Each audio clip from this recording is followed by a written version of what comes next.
Shalom Bapak Ibu semua. Di dalam channel ini, saya sudah banyak membahas tentang Sang Memra Tuhan atau Sang Firman. Dan mungkin banyak orang yang menyangka bahwa konsep firman yang menjadi manusia dan menjadi korban tebusan mengadakan pendamaian itu hanya muncul di perjanjian baru, khususnya dalam Injil Yohanes. Nah, ada orang yang mengatakan bahwa Sang Firman mengadakan pendamaian dosa, dan melalui Sang Firman pendamaian dosa itu terjadi, itu hanya klaim sepihak dari orang Kristen dan tidak punya pijakan dan dasar bagi orang Yahudi. Nah, kali ini kita akan belajar sama-sama Bapak Ibu, dan kita akan telusuri teks kuno Yahudi melalui Targum, Sang Memra Tuhan yang menjadi korban pendamaian dan tebusan dosa bagi umatnya, itu sudah dikenal oleh Yahudi kuno. Untuk itu kita akan dibantu oleh Targum Sudho Jonathan pada Ulangan 32 ayat 43. Kalau kita baca di sini, dan dia di sini adalah Sang Elohim, oleh Memranya, Memra itu adalah Sang Firman, akan mengadakan pendamaian bagi dosa-dosa negeri dan umatnya. Nah, dan apa yang tercatat dalam Targum Sudho Jonathan untuk Ulangan 32 ayat 43 ini relevan dengan apa yang disampaikan oleh Rasul Yohanes dan Rasul Paulus Bapak Ibu. Untuk Rasul Yohanes kita bisa temukan di dalam 1 Yohanes 4 ayat 10.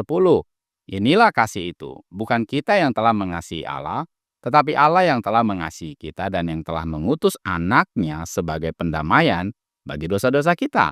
Ingat, sang anak adalah Sang Firman. Sang Firman itu sama dengan Memra. Memra sebagai pendamaian bagi dosa-dosa kita. Oleh Rasul Paulus kita bisa temukan di dalam Kolose 1 ayat 20. Kalau kita baca, dan oleh dialah ia memperdamaikan segala sesuatu dengan dirinya, baik yang ada di bumi maupun yang ada di sorga, sesudah ia mengadakan pendamaian oleh darah salib Kristus.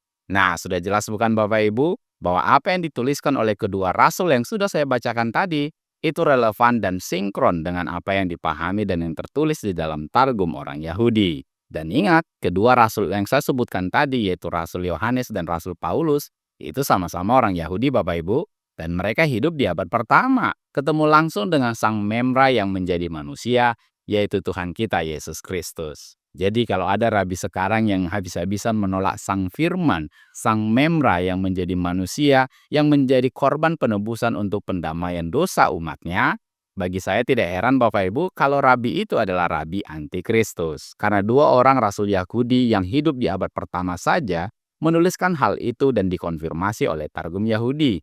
Jadi kalau ada rabi Yahudi atau teolog maling atau pemulung yang mengatakan bahwa konsep penebusan yang dilakukan oleh Sang Firman itu adalah produk kekristenan, maka video ini bisa membantu Bapak Ibu semua. Demikian yang bisa saya sampaikan Bapak Ibu. Semoga menjadi berkat dan menambah pengetahuan dan wawasan kita semua. Jika Anda terberkati dengan konten-konten edukasi dalam channel ini, mari dukung terus channel ini Bapak Ibu supaya tetap eksis dan mengedukasi banyak orang. Channel tidak biasa, channel edukasi Kristen dan murtadin bagi kemuliaan Kristus di Indonesia maupun di bangsa-bangsa. Jangan benarkan yang biasa, tapi biasa kalau yang benar. Tuhan Yesus memberkati.